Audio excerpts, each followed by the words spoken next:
Hello, this is Sabika Syed and welcome to ThePrint headlines. US President Donald Trump invites Prime Minister Narendra Modi to be part of a proposed Board of Peace to oversee Gaza, which Trump says will function as a new global transitional governing body. Kuki groups demand justice for a woman who died 2 years after being gang raped during the Manipur violence, alleging inaction against the accused.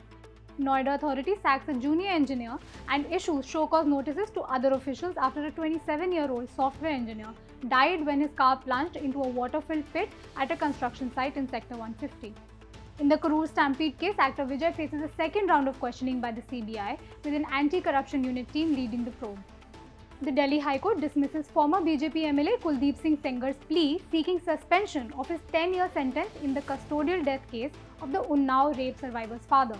The court says there is no fresh circumstance warranting relief, adding that the delay in appeal hearing and long incarceration alone cannot justify suspension of sentence in a serious custodial death case.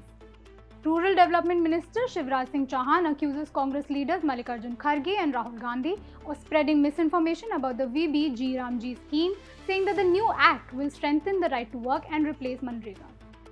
BJP MLC Sandeep Joshi announces his retirement from politics, saying he is stepping aside to make way for the younger generation. Joshi is considered close to Maharashtra CM Devendra Fadnavis and Union Minister Nitin Gadkari. US President Donald Trump says Denmark has failed to address the Russian threat around Greenland. Writing on Truth Social, he said, "Now it is time and it will be done." Major European nations, including France and Germany, condemn US President Donald Trump's tariff threats over Greenland, calling them blackmail as the EU weighs economic countermeasures. Denmark's Prime Minister Frederiksen says Europe will not be blackmailed, warning that the US tariff threats risk undermining transatlantic relations and triggering a dangerous spiral.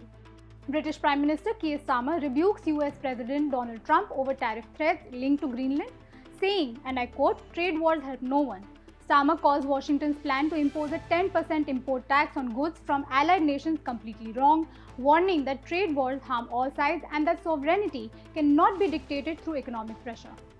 US President Donald Trump tells Norway's Prime Minister he no longer feels obliged to think purely of peace after missing out on the Nobel Peace Prize, reiterating his demand for control of Greenland. At least 39 people are killed in Spain's worst train crash in over a decade after 2 trains collide in southern Spain, with dozens injured and an investigation underway. Clashes between security forces and gang members in Guatemala killed 7 police officers after authorities regained control of riot-hit maximum security prisons. Restart of Japan's Kashiwazaki Kariwa nuclear power plant is delayed after an alarm malfunction, postponing what could have been TEPCO's first reactor restart since the 2011 Fukushima disaster. At least 27 members of a leftist guerrilla group are killed in violent clashes with a rival faction in Colombia's Guevara region over control of jungle territory. Silver prices surged to cross the 3 lakh per kilo mark for the first time in futures trade on the MCX, driven by strong investor demand and positive global cues. A final decision on Bangladesh's participation in the ICC T20 World Cup and the team's travel to India will be taken on January 21. Senegal defeats Morocco to win the Africa Cup after a dramatic final that saw Senegalese players briefly walk off the pitch in protest over a controversial penalty, later saved by goalkeeper Edouard Mendy. Korean Kanakaraju is announced as the title of Telugu actor Varun Tej's much-awaited Indo-Korean film. Directed by Marlapaka Gandhi, the film is slated for a summer 2026 release. That's all we have for you today. We'll be back tomorrow with the latest.